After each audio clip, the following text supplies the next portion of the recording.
Hi, Do That Well, listeners. This is an archived episode. It's called Reward Yourself.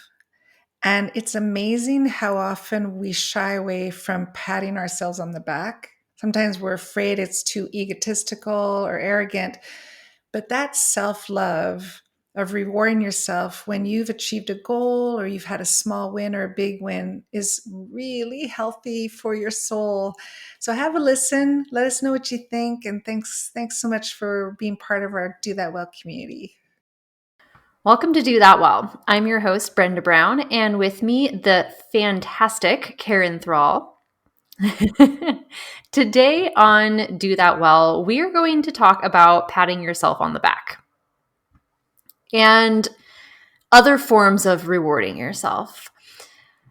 For those of you who have been listening along, you know that we've been talking about goals, intentions, ways to get to your goals, and something that Karen and I have come back to a few times from our episode at the top of the year was this figure of 8%. So it was that 8% of people that make New Year's resolutions actually achieve them. And we kept coming back to this thinking, 8%, really, that's it. That's crazy. Like, it has to be more than that, right? Hmm. So we have been doing more and more research around this, trying to figure out how do we become more of a success story? How do we get past that 8%? And something that we haven't talked about yet is this idea of rewarding yourself and patting yourself on the back for progress. So that's what we're really going to look at today. And we're going to You go. Yeah, so we're going to break it into me. We're going to break it into rewarding yourself, recording things, and reflecting. Maybe not in that exact order, but that's what we're going to cover today. Mm-hmm. Your turn, Karen. No, thank you, Brenda. Yay!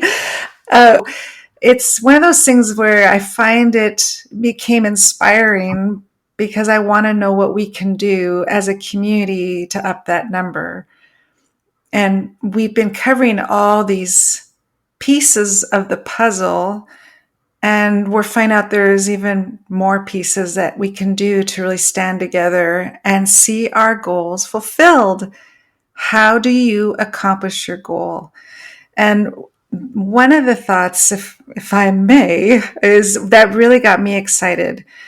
And I'm curious to see what you think, Brenda, is there were several articles from psychologists and behavioral studies that said January is not the month to set a goal. The festivity, the holiday season, the champagne, the feel good, it's exciting, it's a new number, is actually not the right time to set a goal. And so I first wanted to know what you thought of that, because I have some thoughts. But I was curious to see what you think about that. Well, if you'll recall, I actually did say that I personally don't use New Year's as a time to set goals. Right. I don't find it effective for myself. And I prefer to just do it at other times during the year. Now, what I did think was really interesting, and now I'm just getting confused. I want to know the truth. Like, where's the source of truth here? Because the same article that told us only 8% of people achieve their goals also said that they were 10 times more likely to achieve their goal around New Year's. But now we're finding all of these other things that are saying that's not the case. And I know we're going to get there, but my initial thought is that maybe it has less to do with the time of the year and more to do with how you set your goals. I think that is a big reason why I don't like to say goal and why I err towards using a word like intention or otherwise, because it accounts for that reflective piece. It accounts for you to be able to be more present with what you're actually trying to achieve. Like, to me, if I just set a goal, it's so lofty and it's in the atmosphere. Like, I'm going to run 10 miles. I've never done that. Whereas if I set my intention for running 10 miles, I'm going to think more about like the why behind it and how I would get there. And as we talked about in our intentions episode, the whole process. So I like reflection. I think adding that layer to it, like, yes, chef's kiss. So the articles I've been reading, what they're saying is the best time to set goals is in the turn from summer to fall. So in the month of August, in the month of September. And the reason they're saying that is you just did your holidays, you had the summer, and it's a natural time of transition. We are naturally transitioning. Fall, and so then I start thinking about fall is a transition season. The trees, leaves fall to the ground. There's a crisp smell in the air. There's a crispness in the air. Everything is naturally transitioning. And in that time, we start to reflect. We find ourselves naturally in a reflective state. It's actually a natural thing that humans do when the seasons turn at that time. For us, specifically in the United States and Canada.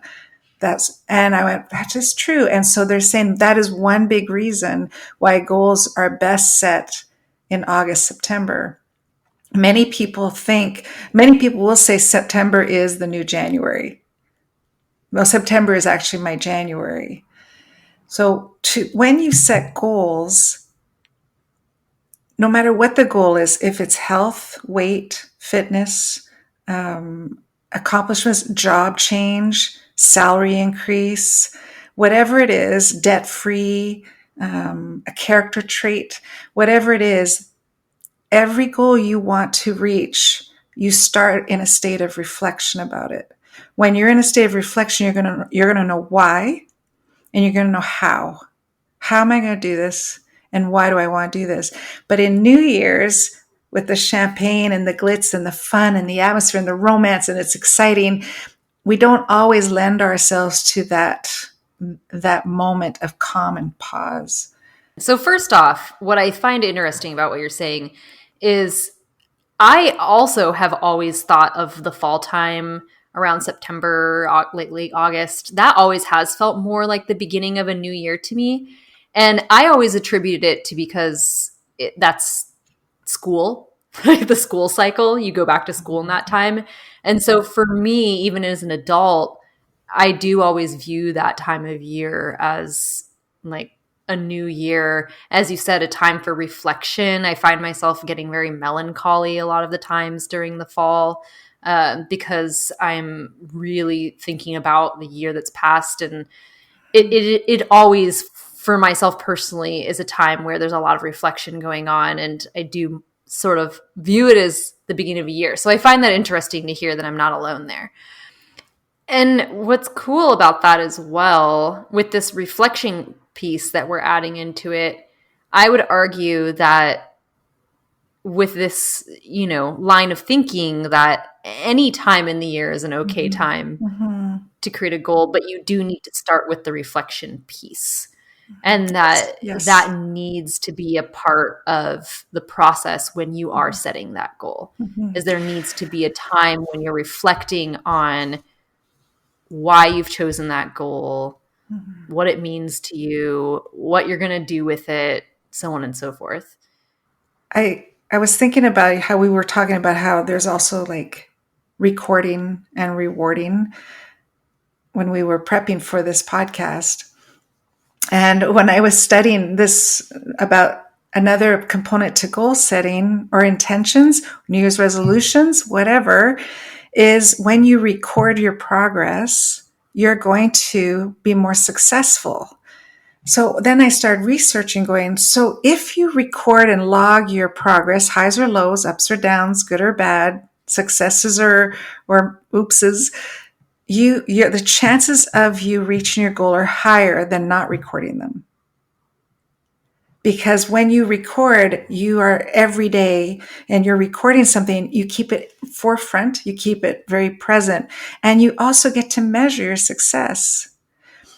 So if you go off course for one day, you can correct the course.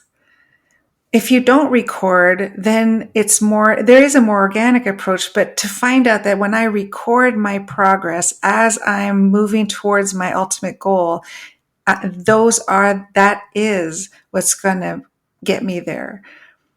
And to me, that I get excited about that kind of stuff. I think that's very much something I just love to do. I think that's actually fun to record progress. So, with recording, what I do like about it is that when you record things and you see these milestones, and it allows you to reward yourself, pat yourself on the back, which is what we're talking about today. So, I think Yeah. that's really important. Yeah. uh, so, it's funny, the timing of this actually is funny because I've never been somebody that records things. I never would write things down. I never even kept a calendar. Everything lived inside my head. And just this year, I've started a new job, and all of a sudden I'm making to-do lists and checklists, and I'm writing daily agendas for myself, and I'm recording everything. And I've come to the dark side. I've come to the dark side, Karen. I see the benefit with recording now. So I can say with confidence that I am supporting this, supporting recording things. I see how beneficial it is. Mm-hmm. And honestly, if you had even talked to me 3 months ago, I probably would have been like, no, why do you need to record things? I have an app that on my phone, and for those who really know me, they know about this app because I've had it for several years, or a few years for sure. And I record everything because it does keep me on track for my goal. I don't record everything. I record everything that has to do with my goal. But it also has to do with how well I'm sleeping. And what happened is when I studied that, one of the number one things you could do for stress is sleep, is rest. It's the number one healer of stress. And I started noticing how poor my sleep was. So I started recording it, and I would get really excited if I had 5 days of really great sleep. I'm like, I did it. And I knew why. Why was I so excited about those 5 days of great sleep? Because I knew my stress levels were dropping. I knew I was doing something to overcome any stress that I carry inside me. And so the reward, the recording of my sleep, and then it just became a habit. And because I want it to be a habit. I wanted to have a really solid sleep. And it became such a huge commitment to me. Why? Not so I could have a good sleep, was because I really wanted to lower my stress levels. Let's say you had a 2 steps back sort of day, and so your progress wasn't as good as you would have liked it. You can still look at that and see, but I did it. I still did it today, right? And so even just putting it down in writing and adding it to your log, you're still seeing the progress and the progression, even if it wasn't what you wanted it to be. It reminds me, so as I said, I previously haven't been much of a recording person, but when I was first starting rock climbing, my great friend Joe and I were going together, and he started a spreadsheet one day so that we could record our progress to see how we were doing. And I thought it was really silly at first, and he was mostly the one updating it, bless him. But I think that actually that was somewhat recently. And I think that was when I started to see the joys of recording, because it made me feel so good to see him putting those days. And again, even if it was a day that I didn't progress, even just knowing that I still went and I did it, and seeing the little ups and downs and peaks and valleys of my progress, like just the experience of recording it was very rewarding in and of itself. Oh, and here's the thing about recording your progress. It removes the word failure altogether, because it becomes only a mistake. If I have one off day and I didn't fulfill my desire, or I didn't invest in that goal that day, so I have one off day, that's not a failure. I didn't feel like doing it that day. That's all that is. I didn't feel like it. I don't want to today. today I don't want to. And then you wake up the next morning and go, how about today? All right, I'll get back in, do it. It's just a moment. And it will diffuse that thing of I failed at my New Year's resolution or I failed at my goal because I had, instead you'll say, well, I had one day off.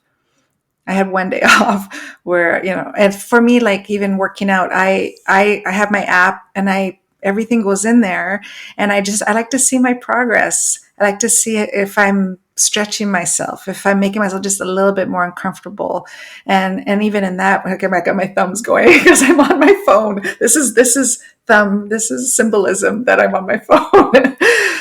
But this recording thing, and you just get to zoom out and you get a whole picture. You paint a picture of the journey, which is we've been talking about.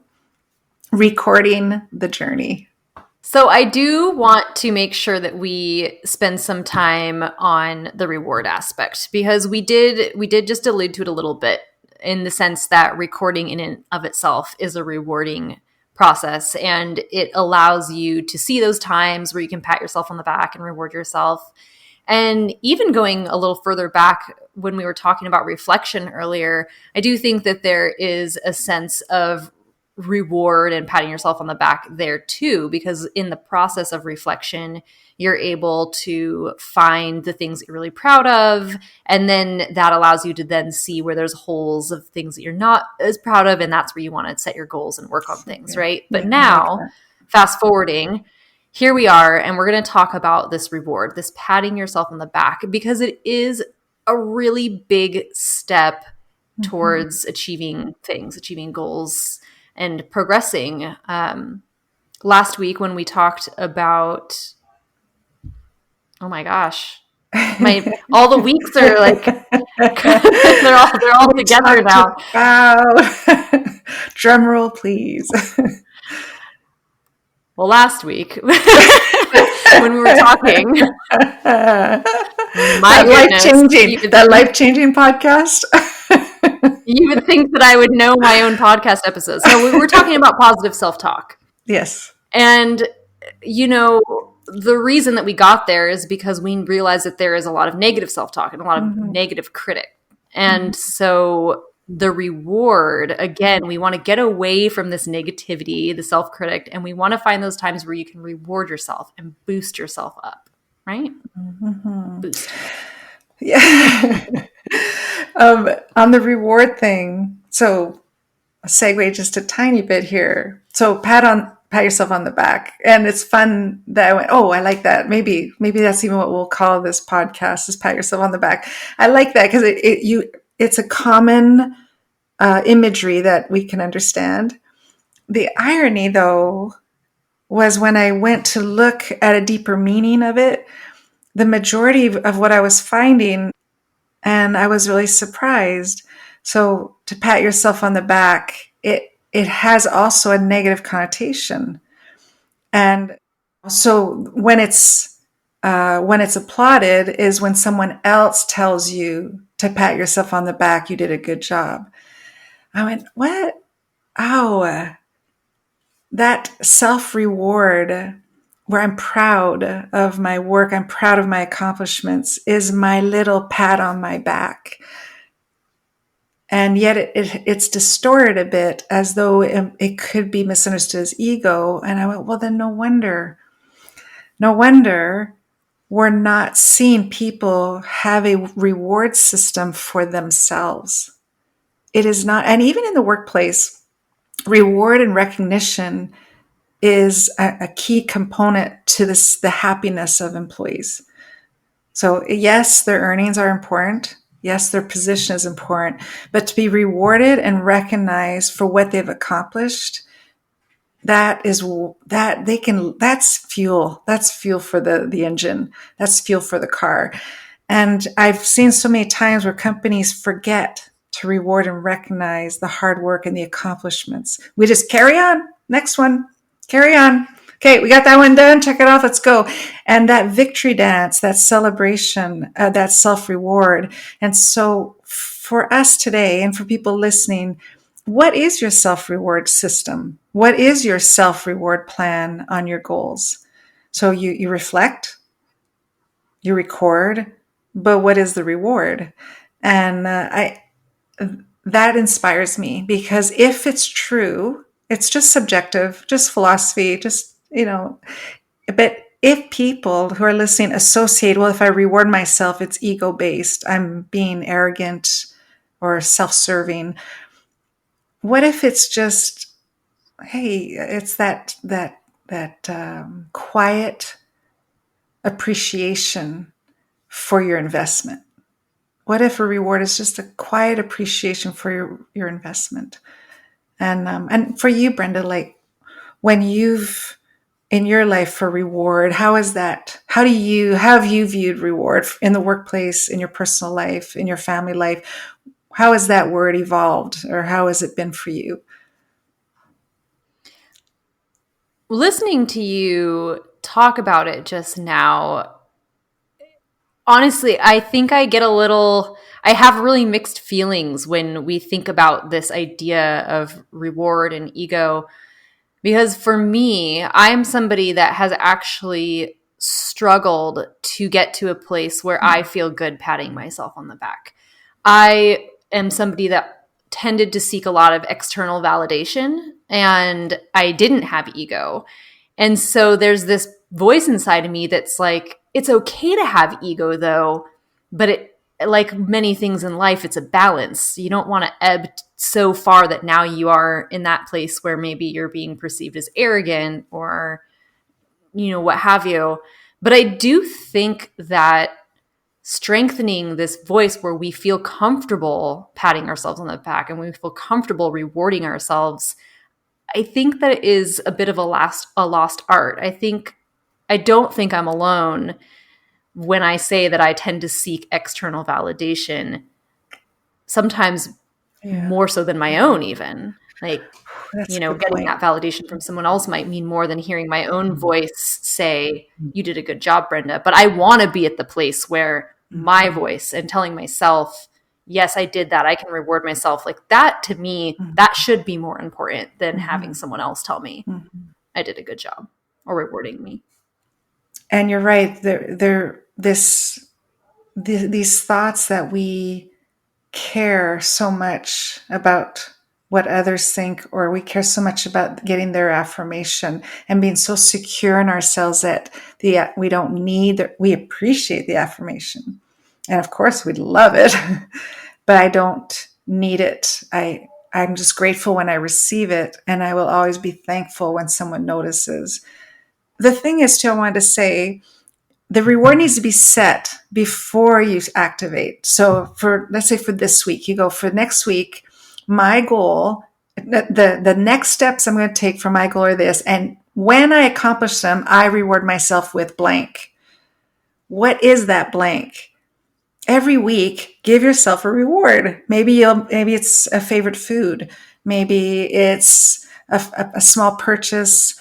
Maybe it's hanging out with somebody, or I don't know, like whatever it is, but make sure you set the reward before it, because then you got energy. And I find setting the reward before makes it really fun just to have that. Because then you know what you're working towards. And it's the fun part of what you're working towards. When you're working towards a goal or accomplishing a task or something, yes, there's the joy of having reached your goal or of having completed the task or the job at hand. But I think when you add also the reward piece, then there's another motivator for you. Exactly. Rewards. It's where it's at. And I think as well, to go back to what we were saying a moment ago, this idea of ego and, patting yourself on the back, that could be potentially a kind of reward you could give yourself. If you are a person who doesn't always give yourself positive words of affirmation, that could even be a part of the reward. If I get through my week and I do these things, I'm going to make sure that I set aside time for my ice cream cone, and I'm going to tell myself what a good job I did. Yes. So that you add that piece as well. Like I'm going to actually have a moment with myself where I tell myself, good job, while I'm enjoying my reward. And it's that anticipation too, when you know that's coming. Wow, 5 more days and I get an ice cream. It's like, oh, 5 more days, I get my ice cream. So excited. 4 more days, 4 more days, 3 more days, 3 more days, 2, 1, whoa. That there is an anticipation that will create a stronger determination inside you. Because there's something about this reward. It motivates us. And so you could even have your friends say, all right, you could call your friend, go, all right, I've got my goal for this week. I'm recording it. What's my reward? What are you going to give me? What do you mean? What do you mean? What am I going to give you? Yeah. You're going to give me a reward if I accomplish this. Okay. You can include other people in your reward system. It can be inclusive. It doesn't have to just be for yourself. I like that. Well, it's like when we talked about the hype man and the buddy system, you can include other people. It doesn't need to be something that you go out all alone, right? Well, that is all the time that we have today to talk about patting yourself on the back and the rewarding yourself. Of course, this all started with trying to figure out how we can get past this 8% statistic. We want to be able to set goals and complete them with 30%, 50%, and onwards, even better. But today's journey has been all about how this idea of reflection, recording, and rewarding can be more tools to add to your tool belt when it comes to setting goals and trying to achieve things and finding progress. Thanks for listening, and we'll see you next week. Well, you'll hear us next week.